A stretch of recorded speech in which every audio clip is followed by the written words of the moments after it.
सो CGS system में क्या मिलता है हम लोगों को, अर्ग मिलता है। सिंपल सी बात है, यहाँ तक तो समझ में आ रहा है। आगे हम लोगों को क्या करना है, कन्वर्जन करना है। क्या बोल रहा हूँ मैं कि जूल अर्ग में कितना का फर्क आता है, या फिर जूल का वैल्यू अर्ग में कितना होता है। Okay, 1 joule is equal to how many ergs, क्या निकालना है मुझे, 1 joule is equal to how many erg. ये मेरा आप लोगों के लिए क्वेश्चन है। तो अभी इस क्वेश्चन को हम लोग सॉल्व करने वाले हैं कन्वर्जन ऑफ फिजिकल क्वांटिटीज के वैल्यू में। तो अगर मैं बात करता हूं, इफ सपोज क्या करना है, सपोज मान लो 1 joule is equal to x erg. क्या मान लिया, 1 joule is equal to x erg. Clear.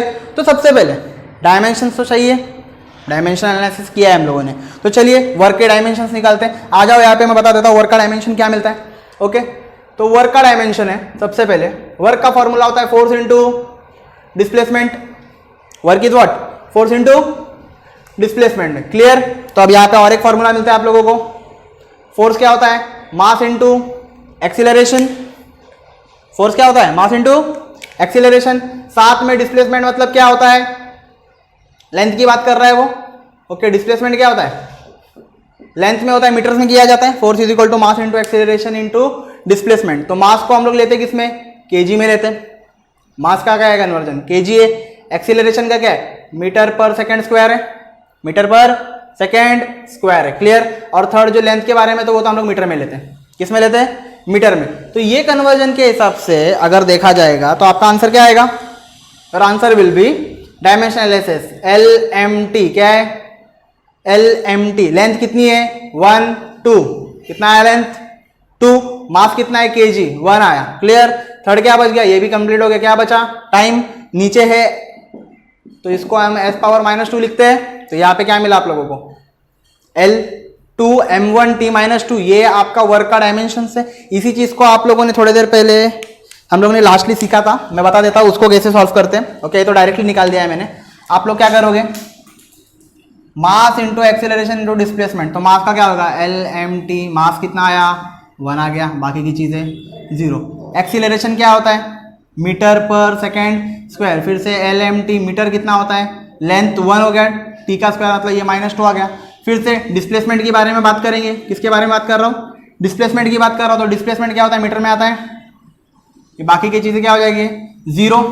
तो अभी वो जो रूल था हम लोग अप्लाई करते हैं। तो L11 कितना हो जाएगा, L1 + 1 2 हो जाएगा 0 में। ओके, M1 + 0 + 0 क्या हो जाएगा, 1 हो जाएगा। ऑब्वियस सी बात है। और t यहाँ पे 0, यहाँ पे 0, -2 क्या आया। ये वाले डायमेंशन को देख लो, ये वाले डायमेंशन को देख लो, दोनों सेम है। Did you get my point. क्या है, दोनों के दोनों चीजें सेम है। तो फिर या तो आप लोग डायमेंशनल एनालिसिस इस वे में कर सकते हो डायरेक्टली फार्मूला मेथड से, या तो जिस वे से हम लोगों ने पहले डायमेंशनल एनालिसिस को निकाला था। तो यहां तक तो ये बात क्लियर होती है। आगे हम लोग देखेंगे कि 1 joule is equal to x erg कैसे आएगा। तो चलो दोनों के डायमेंशंस लिख लेते हैं। सबसे पहले जूल्स में डायमेंशन लिखते हैं। तो जूल्स में जो हम लोग डायमेंशंस की बात करने वाले हैं उसको हम लोग L1 M1 T1 पे बात करेंगे। किस पे बात करेंगे, L1 M1 और T1 को लेकर के बात करेंगे। Secondly if I talk about अर्ग की बात करेंगे तो L2 M2 T2। क्लियर। अब सिंपल सी बात है, वर्क का डायमेंशन ये निकाला था। किसका डायमेंशन है, वर्क का पूरा डायमेंशन है। तो दोनों के लिए सेम ही रहेगा। SI यूनिट के लिए और CGS के लिए भी क्या रहेगा, सेम रहेगा। तो यूज करेंगे वही चीज। तो सिंपल सी बात है, हमारे पास ये वैल्यू यहाँ पर पहले से पहले दी गई थी। क्लियर करेंगे इसके ऊपर। डायमेंशन याद करो, L2 M1 T-2, L2 M1 T-2। Okay, dimension याद हो गया। ये तो स्क्रीन पॉज करके आप लोग इसका स्क्रीनशॉट भी ले सकते हो आप लोग। क्लियर। तो चलो मैं आप लोगों का डायमेंशन लिख देता हूँ यहाँ पे कहीं। तो L2 M1 T-2, this is the dimension for work. Work का डायमेंशन मिल गया। आगे सॉल्व करेंगे। तो ध्यान दो, सबसे पहले मैंने बोला जूल्स को हम लोग कैसे लेंगे, L1 M1 T1, और अर्ग को L2 M2 और T2 के हिसाब से लेंगे। तो दो क्वेश्चन हमारे पास था। What was the question, 1 joule is equal to x erg. 1 joule is equal to x erg, इसी को सपोज किया था ना। तो अगर 1 joule is equal to x erg है तो 1 जूल का डायमेंशन L1 M1 T1 था, इज इक्वल टू x अर्ग के लिए जो डायमेंशन हम लोग ने निकाला था वो क्या था, L2 M2 और T2 था। सिमिलरली हमारे जो डायमेंशंस आए थे वो क्या थे, L2 M1 T-2, 2 1 -2 2 1 -2 same as the dimensions. अब ये 1 इससे मल्टीप्लाई करेगा तो क्या बन जाएगा, 1 बन जाएगा या ये बन जाएगा, सिंपल सी बात है ये बन जाएगा। तो डायमेंशंस में क्या मिलेगा हम लोगों को, आगे का डायमेंशन यहाँ पे ये सेम टू सेम रह गया, क्या रह गया 1m1t - 21 is equal to x L2 m2 t - 2 same to same रह जाएगा। अब x का वैल्यू क्या मिला, x इज इक्वल टू ये पार्ट पूरा इधर चला जाएगा, क्या मिला L1 square m1 t - 2 whole upon L2 m2 t2 - 2, simple सी बात है। अब यहाँ पे एक और देख लो, अगर x1 अपॉन x2 का होल स्क्वायर है तो मैं इसको x1 अपॉन x2 का दोनों को स्क्वायर थे तो मैं इसको ऐसा लिख सकता हूँ, सिंपल सी बात है लिख सकता हूँ मैं इसको। ओके तो लिख देंगे x is equal to L1 upon L2, समझ में आ रहा है, do getting my point, same है ना। तो क्या होगा यहाँ पर भी m1 अपॉन m2 पावर में 1 third t1 upon t2 -2 same power में लिखा हुआ है तो ये बाहर आ जाएगा, यहाँ पे क्या आएगा, यहाँ पे छोटे में दिखा देता हूँ थोड़ा सा, -2, गेटिंग माई पॉइंट। यहाँ तक कन्वर्जन समझा, सेम टू सेम है। 1 joule is equal to x erg ले लिया डायमेंशंस के साथ, डायमेंशन मैंने पहले बता दिया था, जूल को हम लोग 1 लेंगे तो अर्ग को हम लोग 2 लेके चलेंगे, सेम चीज़ है। एक्स की वैल्यूज दोनों पे पुट कर दिया, एक्स का एक्चुअल वैल्यू मैंने आप लोगों को यहाँ पर इसलिए भी मैं लिख के बताऊंगा, क्लियर, आगे देखेंगे। अब यहाँ तक तो हम लोग को समझता है, we get the value, but as we know कि जूल्स में L1 M1 T1 था, अर्ग में L2 के बारे में था। ओके तो ऊपर वाला जो पार्ट हम लोग का ये वाला पार्ट है, ये पूरा ऐसा यूनिट बताता है, clear, this shows what SI unit and this part shows the CGS system, CGS units बताता है। तो CGS यूनिट्स बता देता हूं मैं इधर आप लोगों को, और SI दोनों बता देता हूं। तो लेंथ किस में लिखी जाती है, मीटर में, अपॉन CGS में लेंथ सेंटीमीटर, या राइट है, आप लोगों का दिमाग चल रहा है, मतलब ये तो चीज़ समझ में आ जाती। CGS है ना यार, CGS है मतलब क्या, सेंटीमीटर ग्राम सेकंड की बात चल रही है, क्लियर। तो देखो सेकंड क्या है, मास है, मास इसमें आता है केजी में और इसमें आता है ग्राम में, सिंपल सी बात है, ये भी समझ में आ रही है। ओके उसके बाद में टाइम इसमें भी सेकंड में आता है, इसमें भी सेकंड में आता है, सिंपल सी बात है, ये तो दोनों कट जाएगा, इसका तो पूरा का पूरा वेरिएशन ही चला गया यहाँ से, ये पूरा कट गया तो -2 का वैल्यू यहाँ पे बनता नहीं है, तो ये पूरा का पूरा पार्ट यहाँ से चला गया क्योंकि सेकंड कट गया, -2 के इसमें कुछ बचेगा ही नहीं, क्लियर हो गया। तो क्या मिला यहाँ पे, x is equal to, I know 1 metre is equal to, 2 minute दूसरे कलर में बता देता हूँ मैं आप लोगों को। तो देखो 1 metre is equal to 100 centimetre upon centimetre का स्क्वायर, समझ में आ रहा है। सेकेंडली 1 किलो होता है 1000 ग्राम, हो गया 1000 ग्राम अपॉन ग्राम, पावर में क्या आया 1 आया, ऑब्वियस सी बात है, यहाँ तक तो समझ में आता ही है आप लोगों को। अब क्या हो जाएगा, सेंटीमीटर कटा, ग्राम कट गया, क्या बचा जल्दी देख लो, x is equal to what I get 100 का स्क्वायर इंटू 1000, यही मिला। 100 का स्क्वायर करूंगा तो कितना होएगा, 100 into 100 into 1 2 3, x is equal to क्या मिला 1 2 3 4 5 6 7, 1 2 3 4 5 6 7, x का वैल्यू कितना आ गया 10⁻⁷। अगर इसी वे में बात करूंगा तो ये इस वाले को सपोज जिसको लिया था बात कर लो, 1 जूल इज इक्वल टू कितना था, x अर्ग था, यहां पर देख लो, अगर 1 joule is equal to x erg था तो x का वैल्यू आ गया 10⁻⁷, तो 1 जूल का वैल्यू कितना मिला 10⁻⁷। अर्ग समझ में आ रही है बात, तो यहां तक ये बात समझ में आती है आप लोगों को। 1 जूल इज इक्वल टू 10⁻⁷ अर्ग, पूरा का पूरा कन्वर्जन, फिजिकल कन्वर्जन मार दिया। स्क्रीन को पॉज कर लो और अपना इसको स्क्रीनशॉट लेके पूरा का पूरा उतार लो, सिंपल है, कुछ हार्ड नहीं है। This is the conversion of physical quantities of work, joule से किस में कन्वर्जन मार दिया, अर्ग में कर दिया। ओके समझ में आ रहा है, ऐसा यूनिट का अर्ग में कन्वर्जन कैसे दिखता है, क्लियर। CGS यूनिट में मतलब कैसे कन्वर्जन दिखता है, क्लियर हुआ। अब आगे हम लोग इसकी और भी बात करेंगे, चलिए देखते हैं उसमें क्या बता के बात निकलेंगे। See here, first of all अब मैं जो बात करने जा रहा हूं, कॉलेजेस में तो एडमिशन ले लोगे, एक्सपेरिमेंट्स परफॉर्मेशन हो जाएगा, प्रैक्टिकल्स चालू हो जाएंगे, क्लियर। तो ये जो बात मैं बता रहा हूं अभी मेजरमेंट्स में, जब प्रैक्टिकल्स करोगे तो सबसे पहला प्रैक्टिकल होगा वर्नियर कैलिपर पे और स्क्रू गेज पे, माइक्रोमीटर, स्क्रू गेज और वर्नियर कैलिपर के ऊपर मेजरमेंट के ऊपर प्रैक्टिस पहले तो लिया जाएगा। अब प्रैक्टिकल्स में क्या होता है कि हम जब वैल्यूज मेजर करते हैं तो क्या एक्यूरेसी तो आनी चाहिए ना, एक्यूरेसी मिलनी चाहिए, परफेक्ट आंसर। तो सिंपल सी बात बता देता हूं मैं यहाँ पे कि एक्यूरेसी मिलने के जो चांसेस है वो कब आएंगे, जब आप एक एक्सपेरिमेंट को एक बार करोगे या उसी एक्सपेरिमेंट को 10 बार करोगे। एक्यूरेसी कब मिलेगी? एक बार करने पे एक्यूरेसी मिलेगी, 10 बार करने पे एक्यूरेसी मिलेगी? सिंपल सी बात है, 10 बार करोगे तो एक्यूरेसी मिलेगी। अब 10 बार 10 रीडिंग आई, 10 रीडिंग का मीन निकाल जाए तो एवरेज एक्यूरेसी रीडिंग मालूम पड़ गया आप लोगों को, उसका एक एवरेज वैल्यू मालूम पड़ जाएगा। मतलब एक रीडिंग निकाला, उसका आंसर 10 आया, ओके वॉट एवर। तो आप लोग कोई भी एक्सपेरिमेंट कर रहे हो, उसका रीडिंग 10 आया, और उसके बाद में फिर आप लोगों ने 10 वही एक्सपेरिमेंट को सेम टू सेम 10 बार दोहराया, रिपीट किया, एक बार 13 आया, 12 आया, 11 आया, 9 आया, 7 आया, वॉट एवर, 10 बार आया, सबको ले लो, मीन निकाल दो उसका। मीन निकालोगे तो एवरेज एक्यूरेसी मिल गई आप लोगों को, हाँ ये एक्सपेरिमेंट की एक्यूरेसी इधर तक निकलती है, इसका आंसर 10 बार में निकालूंगा तो एक बार जो मीन निकलेगा उसका वो इसका एक्चुअल रीडिंग बन के आ जाएगा। सो यहीं पे वही बात होने वाली है कि आप लोग जब प्रैक्टिकल्स परफॉर्म करोगे तो वहां पे किस तरह के प्रॉब्लम्स आएंगे, what are the uncertainty in measurements, accuracy and precision. Precision मतलब कभी कभी सिंपल सी बात है, मेरे को भी पता है आप लोग क्या करने वाले हो, 2-4 रीडिंग तो निकालोगे, उसके बाद में तुक्का ही मारोगे, 2-4 रीडिंग प्रैक्टिकल पे मारोगे, उसके बाद में फिर हाउस से मिलता जुलता आंसर डालते चले जाओगे और सॉल्व कर दोगे, सिंपल सी बात है, ये तो आप करोगे, ओके नहीं करोगे तो सीख भी जाओगे, ओके। तो मेन चीज क्या है, समझ में आना चाहिए कि अनसर्टेनिटी इन मेजरमेंट्स क्या है, एक्यूरेसी क्या है, प्रिसीशन क्या है। तो सिंपल सी बात है, जो आपको इंस्ट्रूमेंट मिल रहा है क्या वो अच्छा है, उस पे भी आपकी एक्यूरेसी, प्रिसीशन, अनसर्टेनिटी, देखो ये जो भी पार्ट्स है वो सब अनसर्टेनिटी के रिलेटेड है।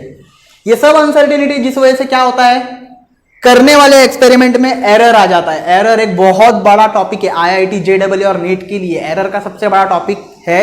पर हम लोग अगर बस सिलेबस कंप्लीशन के लिए हम लोग बात कर रहे हैं अभी, यहाँ पर जो 11th का जो पार्ट है उस पर हम लोग वर्क करने वाले हैं, ओके। एरर के लिए मैं खुद आपके लिए एक फुल वीडियो लेके आऊंगा जिसके अंदर आप लोग सब चीजें सीखोगे, लिस्ट काउंट, सिग्निफिकेंट फिगर्स, यहाँ पर भी सिखाया जाएगा वो सब, okay, but on a low scale. IIT JEE की प्रिपरेशन के लिए ये सब चीज मेन है, इंपॉर्टेंट है, पर इसके बाद भी और सारी चीजें हैं जिस पे ध्यान रखना जरूरी है। तो ये आपका बेसिक है, यहाँ पर ध्यान दे दोगे तो IIT JEE की वीडियोस जब हम लॉन्च करेंगे नीट और IIT के लिए तो वहां पे और अच्छे से समझ में आ जाएगा, क्लियर। तो यहाँ पर सिलेबस के कंटेंट पे ध्यान देते, ओके। सिंपल सी बात है, क्वालिटी ऑफ द इंस्ट्रूमेंट, क्या दिया गया इंस्ट्रूमेंट अच्छा था, खराब रहेगा तो रीडिंग भी खराब देगा, अच्छा होगा तो अच्छा रीडिंग देगा, सिंपल सी बात है, ये तो प्रॉब्लम है। Skill of the observer, second skill of the observer की देखने वाला क्या देख रहा है, रीडिंग रॉन्ग तो नहीं देख रहा है। स्केल होती है ना अपने अंदर की, हम लोग ऑब्जर्व कर रहे हो, मैं रीडिंग देख रहा हूं, वो पेंडुलम वाला एक्सपेरिमेंट किया होगा शायद, पेंडुलम वाला वो टाइम चालू करते हैं, स्टॉप वॉच चालू रहता है और वो फिर स्टॉप देखने में कभी तुम लोग देख रहे हो 26 है, 27 है, 28 सेकंड्स पे रुक रहा है, तो वो सब क्या है, रीडिंग सी तो है। रीडिंग से अगर उसमें देखने में प्रॉब्लम आ गया, फॉर एग्जांपल वर्नियर कैलिपर देख रहे हो, एकदम छोटा सा होता है गैजेट, इतना सा ही होता है वर्नियर कैलिपर, अच्छे भी आते हैं, डिजिटल्स भी आते हैं, बट आपके कॉलेज में जिस वे में प्रैक्टिकल कराएंगे उस पर डिपेंड करेगा वो। तो आप अगर वर्नियर कैलिपर पे बात कर रहे हो, देख रहे हो, रीडिंग में अगर पॉइंट आगे पीछे हो गया तो भी क्या हो गया, किसका प्रॉब्लम है, वो इंस्ट्रूमेंट का फॉल्ट था, आपका फॉल्ट था, ऑब्जर्वर का फॉल्ट था। तो ये skill of the observer. Method use for observation, जो मेथड यूज करने बोला गया था आप लोग उसको यूज नहीं कर रहे हो, किसी और मेथड से कर रहे हो, तो क्या हो जाएगा, वहां पर भी आपकी accuracy rate, precision rate, uncertainty बढ़ जाएगी। सिंपल सी बात है, मेथड यूज फॉर ऑब्जर्वेशन, जो मेथड बोला गया है उसी मेथड से करना होगा। जो भी आप लोगों को प्रैक्टिकल टीचर सिखा रहा है उसके मेथड पर ध्यान दो, सही मेथड को इस्तेमाल करो, क्लियर। फोर्थ है इंटरनल एंड एक्सटर्नल फैक्टर्स। अभी एक्सटर्नल फैक्टर, इंटरनल फैक्टर्स तो क्या इंस्ट्रूमेंट के साथ लेके आएंगे। एक्सटर्नल फैक्टर का मतलब क्या है कि टेम्परेचर क्या चल रहा है, क्या जो एक्सपेरिमेंट हो रहा है उसके ऊपर किसी तरह का प्रेशर, ये एक्सटर्नल फैक्टर्स होते हैं, टेम्परेचर, प्रेशर एक्सेट्रा, ये जो भी होता है ये एक्सटर्नल फैक्टर्स पे वर्क किया जाता है, क्लियर हुआ। तो ये सारे अनसर्टेनिटीज है, क्या है, ये वो अनसर्टेनिटीज है जो मेरे रीडिंग में एरर लेके आ सकते हैं। क्या लेके आ सकते हैं, एरर। एरर देखो, कोई भी एक्सपेरिमेंट होगा उसमें एरर आना ही आना है। Error can only be minimised. जब प्रैक्टिकल्स करते हो तो एरर आएगा ही आएगा, एरर को मैं बस कम कर सकता हूं, एलिमिनेट नहीं कर सकता। एरर आना ही आना है, बट क्या वो एरर वाले आंसर में भी जो एक्यूरेसी निकले वो आपकी एक्चुअल रीडिंग बन जाएगी। तो चलो एरर के दो पार्ट्स में बता देता हूं, एक होता है सिस्टमेटिक एरर, एक होता है रैंडम एरर। सिस्टमेटिक एरर में क्या हो जाता है कि सिस्टम से एरर आने वाले, और रैंडम एरर तो ये तो मोस्टली होता है सिस्टमेटिक एरर के रिलेशन में बात करता है वो। तो देखो सबसे पहली चीज है, एरर का मतलब क्या है, डिफेक्टिव वैल्यू। वो वैल्यू जो ठीक नहीं है, डिफेक्टेड वैल्यू है। आंसर बोला है आप लोगों को 9.8। ये तो ऑब्वियस सी बात है, अर्थ के ऊपर जब ग्रेविटेशनल एक्सीलरेशन का वैल्यू निकालोगे तो वो लास्ट टू लास्ट 8.5 8.6 तक ही निकलेगा, आपका 9.8 तक जाएगा ही नहीं। ओके, और ये भी अगर आप लोग 9.8 तुक्के से, क्या होता है इसको बोलते हैं प्रिसिशन, प्रिसिशन मार के, प्रेडिक्शन मार के अगर लेके चले जाओगे और दे दोगे, टीचर को वो बोल देगा ये तो आ ही नहीं सकता, रॉन्ग किया है, प्रिसिशन मारा है, ऑब्जर्वर की गलती। समझ में आ रहा है? तो आ जाओ, डिफेक्टिव वैल्यूज जो आते हैं उसको हम क्या कहते हैं, कॉल इट एज एरर। अब इसमें फॉल्टी मेजरमेंट, या तो मेजर जो मैंने लिया है वो फॉल्ट से लिया हुआ है, किसका फॉल्ट हो सकता है, ऑब्जर्वर का भी फॉल्ट हो सकता है, मतलब मैं अगर ऑब्जर्वर हूं तो मेरा फॉल्ट है, मैं अगर इंस्ट्रूमेंट हूं तो मेरा भी फॉल्ट हो सकता है, दोनों में से किसी का भी फॉल्ट है। तो देखो, द फॉल्टी मेजरमेंट और some uncertainty leads to error. What are the uncertainties? यही है इंस्ट्रूमेंट की क्वालिटी, ऑब्जर्वर के स्किल, ऑब्जर्वेशन के मेथड यूज किया गया और इंटरनल एंड एक्सटर्नल फैक्टर्स। तो इसके वजह से क्या आ जाता है, एरर आता है। याद रखो, एरर JEE नीट के लिए सबसे बड़ा टॉपिक है, कम से कम मैं बोल देता हूं उसके अंदर 2 लेक्चर्स तो जाएंगे एरर्स पूरा कंप्लीट करने के लिए, वो मैं सिखा दूंगा आप लोगों को आगे, यहां पर सिलेबस के थ्रू बात करते हैं। Clear? See here, errors are of 2 type, as I said, systematic and random. एक होता है सिस्टमैटिक, एक होता है रैंडम एरर। सिस्टमैटिक मतलब क्या, इंस्ट्रूमेंटल एरर, इंस्ट्रूमेंट ही खराब है, इंस्ट्रूमेंट ही वर्क नहीं कर रहा है, वर्नियर कैलिपर दे रहे हो अच्छे से टाइट नहीं हो रहा है, स्क्रू गेज यूज कर रहे हो वो भी टाइट नहीं हो रहा है, फॉल्ट हो रहा है, लगाने के बाद कोई भी चीज ऐसे अप्लाई करूंगा, फॉर एग्जांपल वर्नियर कैलिपर से अगर मैं इसका ये माप रहा हूँ, इतना, ये कितना इसका डायमीटर माप रहा हूँ, तो फिर क्या वो ऐसा बैठ गया और फिर ये निकल रहा है, फिर भी ये वैल्यू कम ज्यादा हो रही है, तो ये भी क्या है, इंस्ट्रूमेंटल एरर है। क्या है वो, इंस्ट्रूमेंटल एरर। सेकंड क्या है, इम्परफेक्शन विद एक्सपेरिमेंट।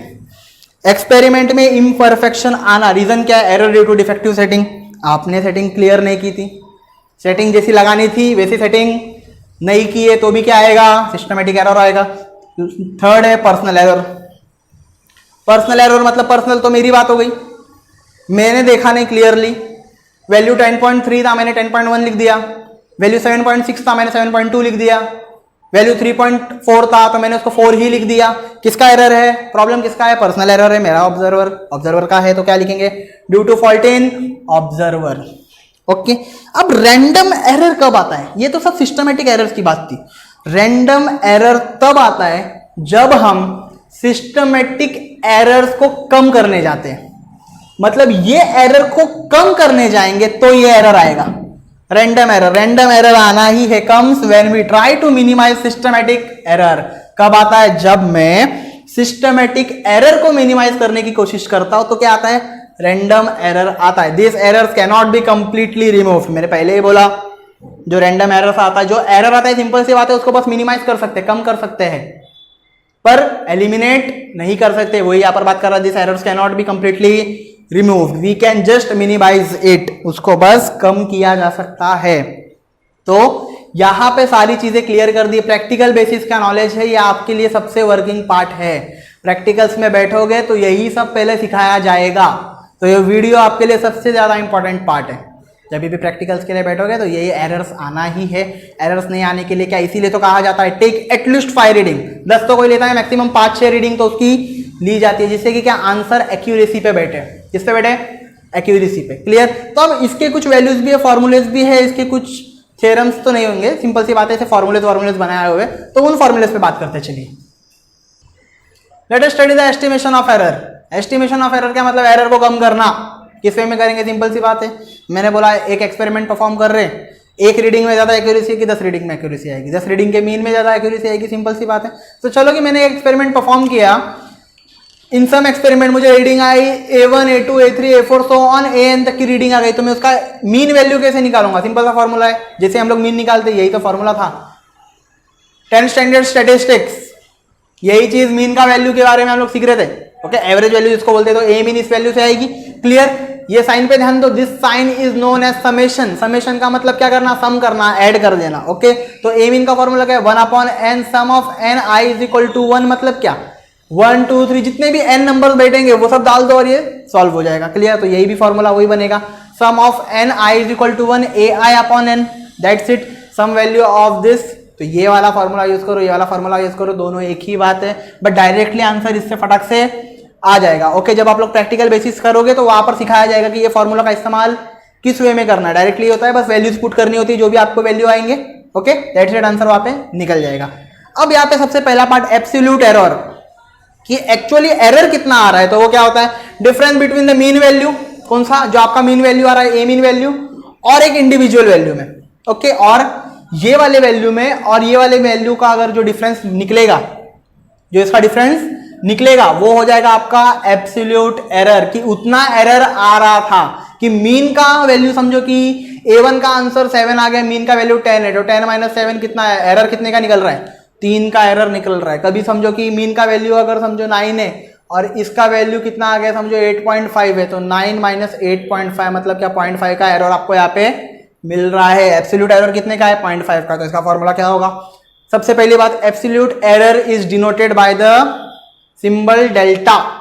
डेल्टा वाले सिंबल से इसको रिप्रेजेंट किया जाता है। तो delta A1 is equal to A mean minus A1।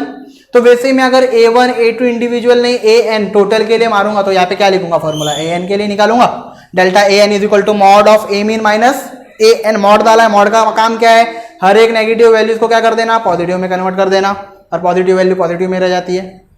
क्या होगा 10th स्टैंडर्ड में, determinant, solution of determinant, quadratic equation में मॉड के बारे में ही सीखा था। क्लियर, 9th में भी इसके बारे में सीखा हुआ है। आगे आ जाओ, मीन एब्सोल्यूट वैल्यू की बात करेंगे। मीन एब्सोल्यूट एरर कैसे आता है, सिंपल है, इसमें कुछ हार्ड नहीं है। The mean of the absolute error, जो हमें एब्सोल्यूट एरर आया है उसका क्या, उसका जो मीन होता है वही क्या होता है, मीन एब्सोल्यूट एरर। फॉर्मूला वही हो जाएगा सेम टू सेम, बस क्या चेंजेस होंगे, डेल्टा 1/n, यहाँ पर बस क्या चेंजेस होएगा, डेल्टा वाला चीज आ जाएगा। ए मीन कैसे निकलेगा, delta A1 delta A2 delta A3, समझ रहे हैं ना ये फॉर्मूला। मीन में से एक एक इंडिविजुअल का निकालो, आ गया ये formula. A mean is equal to delta A1 plus delta A2 plus A3 so on AN तक divide by n, average value mean value यही से निकलेगी। और ये आपका formula 1/n summation of ni is equal to 1 delta AI। Clear, यहाँ पर वो देखो i का वैल्यू एक बार 1 होगा, 2 होगा, 3 होगा, सो ऑन ये बढ़ता चला जाएगा, जो भी i का वैल्यू आपके पास मिल जाएगा। आगे देखो एक्चुअल एरर, इसमें जो एक्चुअल वैल्यू आती है, जो इसी किया मीन एब्सोल्यूट एरर का एक्चुअल वैल्यू कैसे निकलेगा, देखो a is equal to A mean plus minus delta A mean, A mean plus minus delta A mean. अभी प्लस माइनस के बारे में आप लोगों को समझ में आ जाएगा। जैसे कि समझो किसी एक्सपेरिमेंट का मीन वैल्यू 5 है और आपको आया हुआ एरर 6 है। ओके, तो आपको आया हुआ वैल्यू 6 है, तो ये 5 का 6 बनने में क्या हो जाएगा, +1। तो मीन एरर मिल गया कितने का है, +1 का एरर यहाँ पे निकल रहा है। क्लियर हो रहा है कोई बात, तो एक्चुअल वैल्यू इस फॉर्मूले से निकल जाएगी। देखो टेंशन लेने की बात नहीं, ये सब चीजें प्रैक्टिकल वैल्यूज में वर्क करती है। प्रैक्टिकल जब करते हो तभी ये सब चीजें पे मोस्टली बातें होती है। तो बस इसमें डेफिनेशन, एब्सोल्यूट एरर कैसे निकलता है, ये सब मीन एब्सोल्यूट एरर के डेफिनेशंस को याद करना है। और फॉर्मूले तो बेसिक्स है, फॉर्मूला बेसिक्स से पहले से याद करते आ रहे हो, 9th स्टैंडर्ड से यूज करते आ रहे हो, कुछ ना कुछ फॉर्मूला याद कर रहे हो। तो यहाँ पर ये कुछ फॉर्मूले इसको याद कर रहे हो जो आगे तक काम आएंगे। Okay, relative error, relative error का डायरेक्ट फॉर्मूला है delta A mean by A mean, ratio of A mean to delta A mean to A mean. Okay, absolute error के लिए ये बना हुआ है, तो रिलेटिव एरर बनता है इससे delta A mean upon A mean. Okay, अगर मैं बोलूँ रिलेटिव एरर मुझे जो भी आ रहा है, समझो A मीन का आंसर 10 आ गया और इसका आंसर 5 है, तो फिर रिलेटिव एरर कितने का आ रहा है, सिंपल सी बात है 10 का आ रहा है, सॉरी 2 का आ रहा है। वैसे अगर मैं बोलूँ मेरे को रिलेटिव एरर जो है वो परसेंटेज में निकाल के चाहिए, तो क्या करूंगा, डेट सेट बस मल्टीप्लाई बाय 100 मार दूंगा, तो फिर क्या हो जाएगा, सेम सी चीज है, 10/5 इंटू 100, 5 1 सा 5 20 सा,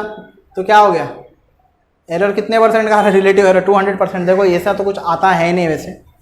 ओके, इस वैल्यू पे ऐसा कुछ आंसर आता है नहीं, बट क्या बताने के लिए कि हाँ कैसे निकालोगे, डायरेक्टली डिवाइड मार दोगे, इसी वैल्यू से आपका आंसर आ जाएगा। तो यहाँ पे एस्टिमेशन ऑफ एरर पूरा का पूरा कंप्लीट हो गया है। आगे हम लोग जो बात करेंगे नेक्स्ट वीडियो में मैं लेके आऊंगा, उसमें कॉम्बिनेशन ऑफ एरर्स की बात करेंगे, सिग्निफिकेंट फिगर्स की बात करेंगे क्या होता है, थोड़ी बहुत लिस्ट काउंट की भी बात कर लेंगे। तो लिस्ट काउंट क्या होता है, हर डिवाइस का एक्सपेरिमेंटल वैल्यू का लिस्ट काउंट कुछ अलग होता है। वैसे आपका जो नॉर्मल स्केल है आप जो यूज करते हो, तो वो जो स्केल है तो उस पर देखते हो 0.1 सेंटीमीटर का उसका लिस्ट काउंट रहता है। सबसे छोटा वैल्यू जो वो नाप पाए वो उसका लिस्ट काउंट है। आपका नॉर्मल स्केल 0.1 सेंटीमीटर मान के चल जाता है। तो वैसे जो कांटे होते हैं, वजन कांटे जो होते हैं, सबका रहेगा। मैं बताऊंगा आगे, आप लोगों से बात करूंगा नेक्स्ट वीडियो में। ओके, तो ये सब चीजों पे ध्यान देना अच्छे से। You can take a screenshot of this, pause your screen and mark it on. Clear, pause करके इसका स्क्रीनशॉट ले लेना। सेकेंडली, जितनी भी चीज़ें यहाँ पर सिखाई जा रही है यूनिट्स एंड मेजरमेंट्स में, they are very useful for you. Clear? In the next lecture we shall come with more topics. Clear? Till then, stay safe, stay home. Thank you for watching.